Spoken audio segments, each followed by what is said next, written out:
Genesis. Welcome back, everybody. It is Genesis time once again, and we have a special guest today. Nick is going to be joining us for this Foxtrot review. Genesis's, was it fourth album? Yes. Yep. Fourth album. Wow. Already got to album number 4. Released in 1972. So, as always, we got Jacob here as well, and I am super excited to dive into this one. This album is amazing. Yeah, this was quite a treat to listen to. For sure. I'm excited to talk about all of these songs. Well, hopefully I don't get hungry afterwards, but I've already had my supper, so I think we're good. This is in my top 5 albums of all time, so I have to join this stream. We also decided I'll join you guys for Lamb Lies Down on Broadway, because that's an album that definitely needs to be reviewed. With several people. Yes. But, yeah, this is just a great album. Me and Brian are going to be doing a series on my channel with Genesis. I was trying to, not do any videos here, but this album is just too gosh darn good to not review more than once. Same with Lamb Lies Down on Broadway. That's my brief thoughts. Maybe I'll pop up on one of those videos. We'll see. You're more than welcome to. You're always welcome. Same with you, Jacob. You're always welcome. All right. So, Foxtrot, what's our general thoughts on this album? Masterpiece. Amazing. Top 5 album. I don't know if it's a top 5 album, but it's a really good album. I'd say this album is just as good as their last album, and there's a lot of epic tracks, considering there's only 6 songs. Not a whole lot of background information on this one. They're just kind of doing sort of in the same vein as their last album, except this time they're really ramping up the epicness of the length of these songs, especially with the last one, Supper's Ready, which this may be Jacob's first time reviewing a track over 20 minutes long, which is crazy. Yeah. I'm excited to get to talk about that one, but first we are going to start at the beginning, which is Watcher of the Skies. You want me to review this song first since I'm the guest? Yeah, you can go first and then Jacob, and then I'll go. Cool. We're starting this off on a real heavy note, really. You start off with that Mellotron that, it just, you see the album cover, which, before we continue further, what do you guys think about the album cover? It's a weird album cover. I personally it stands out. Yeah. But I heard that the fox in the dress is supposed to be a play on Jimi Hendrix's Foxy Lady. Yeah. But going back to the album, going back to the song though, I feel like the song depicts the album cover. Like I could just imagine being on a beach as the wind blows by, and you just see the fox coming closer, and you just get, and then after the Mellotron parts, just you hear the drums, and it just keeps building up and building up and building up. Dum, dum, dum. Watcher of the skies, watcher of all. It just starts so on an epic note. It just builds upon itself, and this is one of their best songs that they've ever made. This is, in my opinion, easily their best album opener. I don't think their album openers aren't quite as strong as this one. And that's saying a lot because they have a lot of great album openers. I'm not saying they're not a good album opener band, but you know, it's gonna be real hard to beat this song. Yeah, this is another great way to open the album.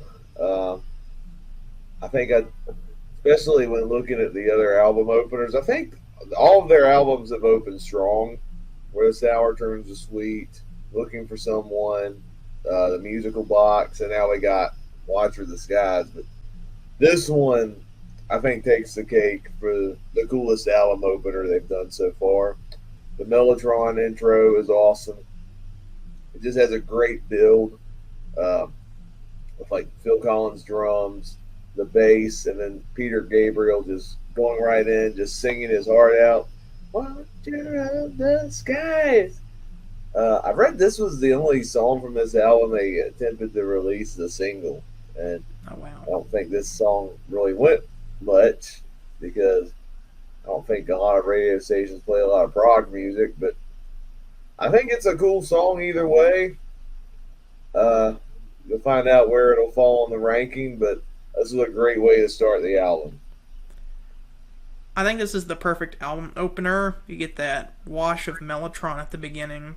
Tony Banks, I'm going to say this pretty much in every video, but Tony Banks is such a great keyboard player.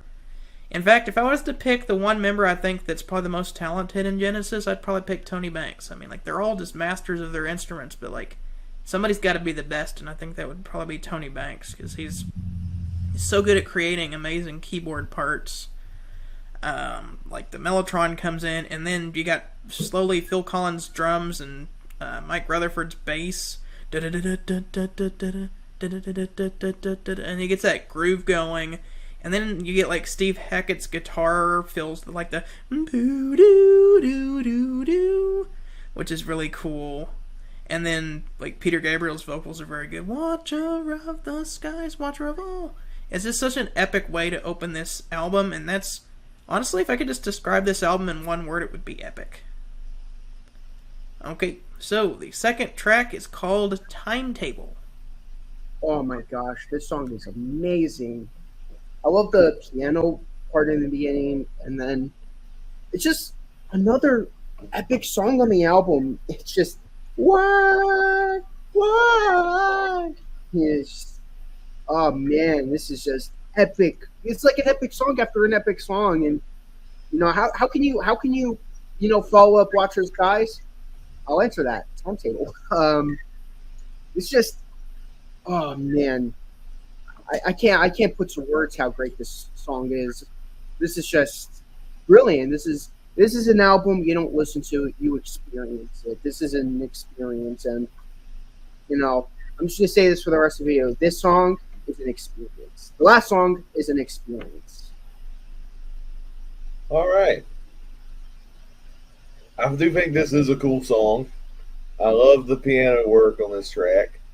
I like the woodwind instruments that are on this song as well. Musically, this is a very lovely song. I think this ranks near the bottom of my song ranking. Not that it's bad. It's just I think the other songs are cooler and they stand out more. But this is still a good track. I don't have much to say on it. I just think it's a pretty solid ballad from Genesis. So this is the ballad on here, but it's an epic ballad. We already talked about Tony Banks' piano on there. Peter Gabriel's singing is very good. It's a really good follow-up to Watcher of the Skies, and then it gets you ready for what's coming next, which is our third track on the album, Get 'Em Out by Friday! Oh man, this is another great song because it's very British humor. Like it's not really to be taken really seriously, but the instrumentation is just epic. This is just another experience. This is just every song on this album has its own unique experience. Like none of these songs sound alike. It has an overall sound, like overall product sound, but none of these songs are like, oh yeah, this song sounds like that song, or that song sounds like this song. I love the guitar work on this. I think Steve Hackett does a great job on the guitar. I think normally Peter Gabriel and Phil Collins and Tony Banks usually they're the big highlights, but I think Steve Hackett really did a great job on this song. Yeah, this song is awesome. This is one of the coolest songs on the whole album. I like how it has more of a funk vibe compared to the other songs on the album. I especially love the bass on this song. I gotta give shout out to Mike Rutherford. He does a great job on this song, along with the organ playing from Tony Banks. I think what's also cool is you can tell a story that's being told in this song, and Peter Gabriel's playing like multiple different characters in this comedic, very British situation, and there might be some sci-fi elements in this song too. I don't know if I'm off on that. They talk No, about you're not. There's some sci-fi elements at the end. Galactic Conference or whatever. I'm like, okay. Genetic control. We Yeah. regulated the height to 4 feet. Oh, like this song is weird, but it's weird in a cool way. I think this is a more epic version of Harold the Barrel. I don't know if it's right comparing those two. That's a good way to put it. But yeah, this song is awesome. This is, I think, one of my favorite songs in the Gabriel era. Yeah, this song is amazing. I love the tongue-in-cheek humor. This landlord who's like buying up all the properties that that have too low of a rent and kicking the people out and telling them they have to get out by Friday. And then this one lady like won't go, so he's like, okay, well then we're gonna have to raise the rent. And then she's like, okay, we're gonna move. But then she moves to another one of his properties and he raises the rent there. And then like at the end you get, apparently it's in the future, and this person like apparently is part of what's called genetic control, and they're like regulating the height of people to 4 feet so that they take up less space in his apartments or whatever. It's very British. It is very British. But not only do we have the humorous story, but the instrumentation on this is amazing. I love everyone's playing on here. And Tony Banks' organ, Mike Rutherford's bass, Phil Collins' drumming, Steve Hackett's guitar. It's all great. Okay, so now we are going to get to Can Utility and the Coastliners. This is another great song on the album. I will say of the songs on the first side of the album, this is probably my least favorite song on side one, but I still really like this song. This is, again, I will say this is another experience. It's like I don't really have much else to add or say, but listen to the gosh darn album. If you're watching this, listen to the album. This is, you definitely won't be disappointed if you like longer songs that are towards the proggier end. It's just a great song. I really enjoy this song. Yeah, I enjoy this song as well. Again, it's probably toward the bottom of my ranking, but it's still a really good song. The storytelling, I think, stands out about this king and his obsession with the sea. And I think on a musical level with the instrumentation, I think is where this song really shines. I love the guitar work from Steve Hackett. I think this is his chance to shine, especially on this song. The different guitar work that's at play, and then even the flute playing. That I think people forget that Peter Gabriel is talented in different instruments. Like he's been playing the flute since the debut album, and he's really talented at that. And you get to see that, especially on this song. I like some of the other songs above this one, but it's still a pretty good one. I agree, this does kind of rank a bit lower, but it's still epic. Like, the instrumentation is amazing. It starts off kind of slower, more acoustic driven, and then it kind of rocks out later on. It gets more epic as the song progresses. It's a great way to end the first side of this record and leaves you wanting more for the next side, which, of course, if you want more, you're going to get more, because the second side of this album is fantastic, and we're going to flip the record over like Nick is doing there. We're going to get to, before we get to the epic one, we're going to get a little breather. We're going to go to Horizons. I'll probably be the one who likes this track the most. I personally have no problems with it being on the album. I think it actually works really well as like hey, here's like a little a little appetizer before supper's ready. Appetizer. I see what you did there. Yep. Yeah, this is another. Even though it's short and it's an instrumental, I still consider it to be an experience. By default, it is my least favorite song on the album. By default, it has to be. It's no YYZ by any means, but this is an amazing track. All right, so it's no secret that I'm not the biggest fan of instrumentals. There's nothing inherently wrong with this instrumental per se. I think the only real issue I have with it is I feel like this should have been part of Supper's Ready. Like, this could have been like the good introduction to the song, like a good acoustic part before the story begins. I think this could have fit right into Supper's Ready, but no, this is just a track that kicks off side 2, and I think it's meant to be its own thing. And because of that, it does, even though it's only like less than 2 minutes, it's like, if I wasn't in the mood to listen to an instrumental, I would just skip it and go to Supper's Ready. So I think I'm kind of tossed on this, because if this was part of Supper's Ready and was the introduction part, I think it'd be a cool way to kick off the song. This might be surprising, but I actually really like this song. I like it a lot better than Bronner R on Physical Graffiti. Yeah. I like instrumentals because I'm a guitar player. I like listening to this and the one, The Clap from the Yes album. It's another guitar instrumental I really like. I think it's I'm not really saying I hate instrumentals. I like the Poor Boy Shuffle from True. The Poor Boys. You're going to like YYZ when we get to that. That is amazing. But Steve Hackett is very good with his harmonics. That's what I was noticing when I was listening to this. Harmonic is whenever you play a note just by gently tapping your finger to the fretboard without actually playing a note, and makes this high kind of squealy sound, like a high-pitched ringing kind of a sound, as opposed to a regular note.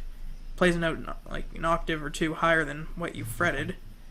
And he does the harmonics a lot on this song, which I think is really cool.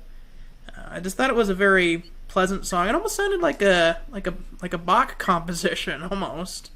And of course, this is pretty much just warming you up for Supper's Ready, kind of cooling down before Supper's Ready begins. And speaking of which, it's time.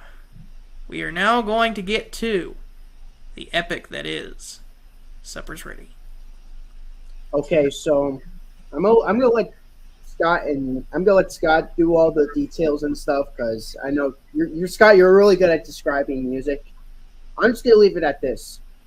It's the greatest Genesis song I've ever heard, and no, I don't think any other song from Genesis will ever change my mind. This is a top 25 song of all time for me, and it's just epic. It starts off epic. It has a great middle, and it feels like I'm on a roller coaster, like the most epic roller coaster I've ever been on. So there's my 3 cuts. It's a masterpiece. It's an experience. All right, so Supper's Ready. This song is 23 minutes long. This is officially the longest song I've ever heard in my life, topping the Rush song, was it 2112? I think it's like 20 minutes. But this song, after 2 listens, I can tell you that I think this song is awesome. Yes. It's a really weird story. I don't know if I grasp the whole context of the story. I think it starts off as a love story, and then it talks about false religion, I think, and spiritual battles, and then there's some cult on a farm or something like that. A And and then flower. and then the world ends, and like the New Jerusalem is referenced, and that's in Revelation. So they go to heaven at the end of the story. So I guess there's that. Um, yeah, I don't fully grasp the plot of this, but then again, Bohemian Rhapsody doesn't make much sense either, and that's my favorite Queen song. So sometimes you got to get weird and rely more on the instrumentation and uh, the vocals, A the lot of production to times make in a really prog epic music, song. they kind of go more for what the words sound like rather than what they mean. Yeah, Like, saying what was it? The frog was a prince, the prince was a bird, the bird was an egg. Like, that doesn't make any sense, but it sounds cool. yeah. But this song does sound pretty cool. I think every section of this song really stands out. I think to me the I think the biggest standout moment to me, I wasn't expecting it, is you get to like the midway point of the song slows down, and Peter Gabriel's talking about Narcissus, he turned into a flower, and then there's a pause. He's like, flower. And then it's Bum, bum, bum, bum. the Widow Farm. Oh, I love the Widow Farm. Get buried with the Churchill. He's in drag, but he was once a British flag or something like that. It's just so ridiculous, it's funny.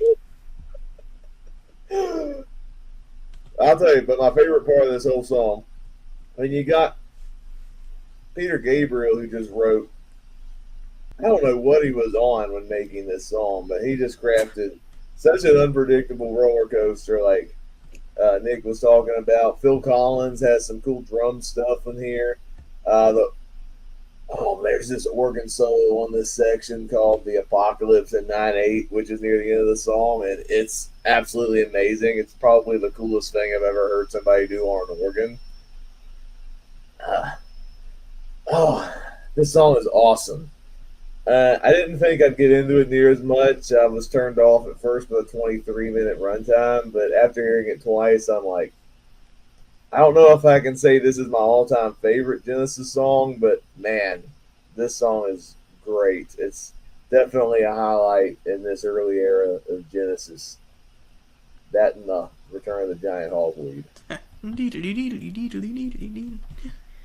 Okay, I'm probably gonna go into the most detail on this because I could probably spend a whole episode just talking about just this song. Oh boy, where do I begin with this? Okay, if the fox will stop bouncing. Okay, as soon as Horizons ends, we get this section called Lover's Leap, where it just starts with Steve Hackett and Mike Rutherford. Mike Rutherford is also playing guitars at the beginning because there's several different guitar parts, and they're just arpeggiating chords. And then Peter Gabriel is singing, and then he's double tracked himself with singing the same melody an octave higher at the same time. And it's this love story about this man and this woman who apparently are like they're making dinner or something. And then right in the middle, like, her face changes and he doesn't recognize her. And then he looks outside and there's like 7 people and one of them has a cross or something. And apparently this part of the song was actually taken from something that happened to Peter Gabriel when he got high one time. That he got high and he said that his wife started talking and he didn't recognize her voice and he looked outside and he thought he saw 7 people outside. Which is kind of creepy. Don't do I kind of drugs. figured he was on something when writing this song. Yeah. But then after that, then all of a sudden, these 2 people are kind of whisked away and taken to a fantasy land, and you get this really cool instrumental section. After he says, "It has been a long time, hasn't it?"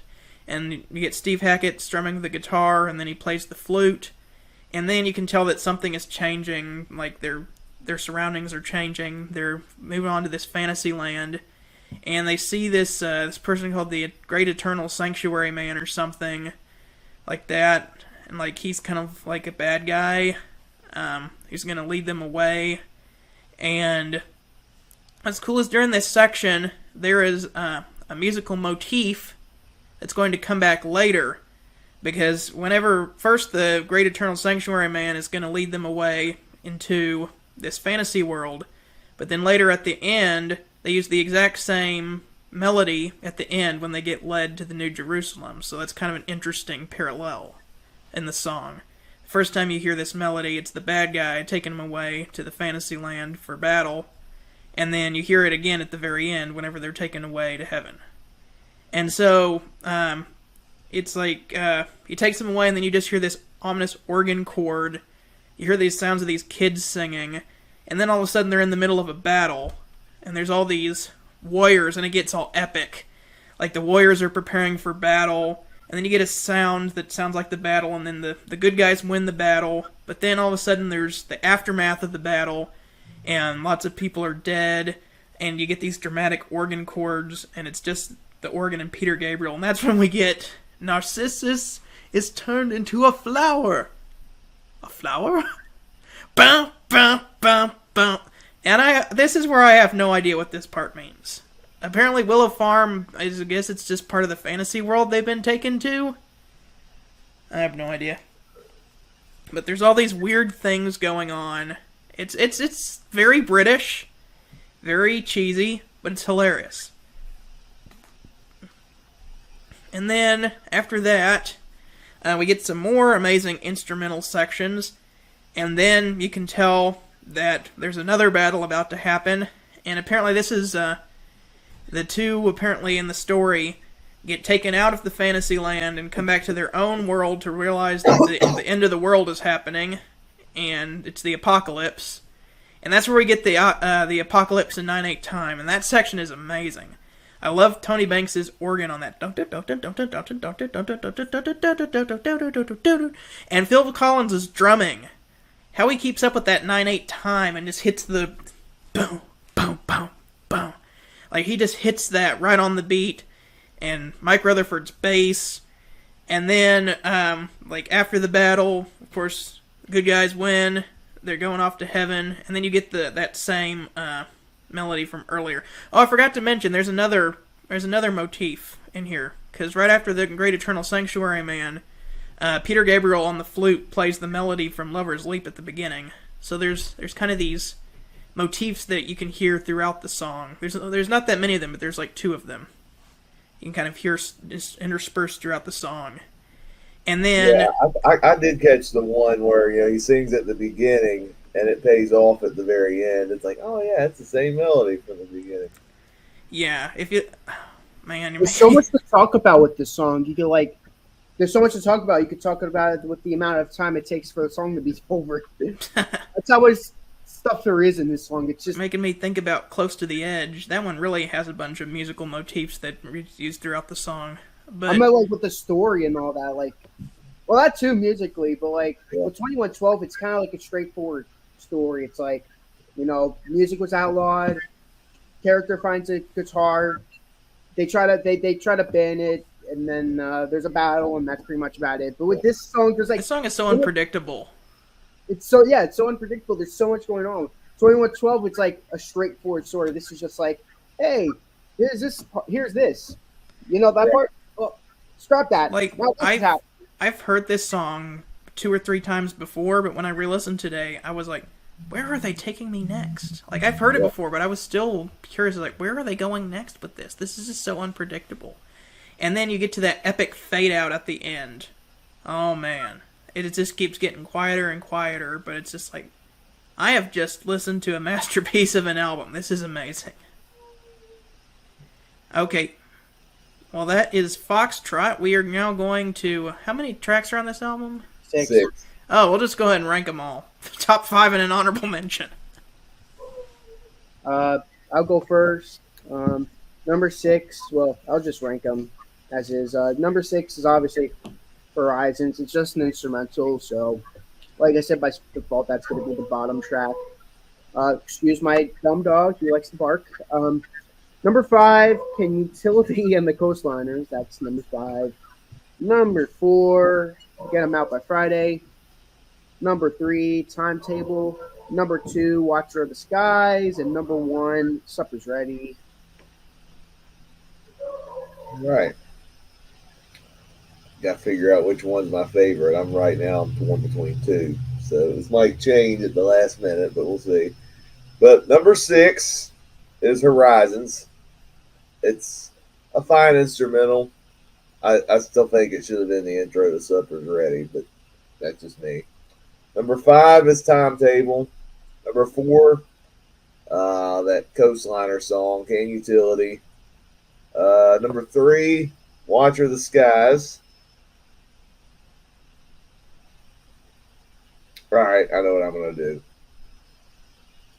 Number 2, Get 'Em Out by Friday. Number 1, Supper's Ready. Yes. When I first heard the album, I'm like, I think I like Get 'Em Out by Friday more. And I still think that's an awesome song, but hearing Supper's Ready again, I'm like, I think that organ solo in Supper's Ready propels. If you listen to it 2 more times, then it'll just solidify it. Yeah. Are we going to get a trifecta here? Well, we'll see. For me, number 6 is going to be Horizons. Well, we got a trifecta in that. Number 5, Timetable. Number 4, Can Utility and the Coastliners. Number 3, Get 'Em Out by Friday. Number 2, Watcher of the Skies. And number 1, Supper's Ready. Hell yeah. So we got a trifecta there. So what's your score? 10 out of 10. Well, since I'm not going to be part of the average, I'm giving it an 11 out of 10 because it's in my top 5 albums of all time. It's above and beyond. Not only is it a perfect album, but Supper's Ready just makes it even better. All right. Much like the last album, Nursery Crime, I'm giving this a 9 out of 10. I think it's a terrific album. Some great musical elements, epic songs all around. I'm not a fan of how they separated Horizons. I think if it was the intro to Supper's Ready, I think it would be... I don't know if I'd still give it a 10 out of 10 album because I think Timetable and the Can Utility one, I don't think are like top tier amazing songs. They're just good songs, and the rest are great songs. But I still think this is a great album all around. And I think, like I said, this and Nursery Crime are like really strong albums from Genesis. I'm struggling to decide which one's my favorite. Get ready, because the next one, Selling England by the Pound, you're going to love that one too. Okay, well, here we go. So, I'm going to give this one... Yeah, I'm going to give it a 10. Yes. It was going to be a 9.75, but then I re-listened to it today, and I'm like, this album is amazing. There was no dull moments on this album, and I am currently debating whether I like this or Nursery Crime better. I'm kind of leaning towards this one now. But that's kind of my problem. It's like I think both Nursery Crime and Foxtrot are both good albums, but it's like, yeah, Nursery Crime's got the hogweed, and this has Supper's Ready. Those are like the 2 magnum opuses of the Gabriel era. And it's just very hard to decide because even with the other ones, you've got the other epic, which on this one is Watcher of the Skies, and on the other one is Fountain of Salmacis. You got the British humor song, Get 'Em Out by Friday, and Harold the Barrel. It's like, it's so tricky to pick. For right now, I'm just going to say they're both 10s, and I'll decide which one I like better later. Have some more time to think about it. But, yeah, absolutely amazing. Well, that will conclude our video on Foxtrot today. We hope to see you next time when we are going to review Selling England by the Pound, when we get to hear about Peter Gabriel saying that he's a lawnmower. Anyway, thank you very much. Yep, that's a real song on the next one. Well, it's 12 o'clock and it's time for lunch. Dum-de-dum-de-dum. Well, he turned into a flower on this album. Anyway, thank you guys for watching. We'll see you next time. Remember, music is art and art is expression.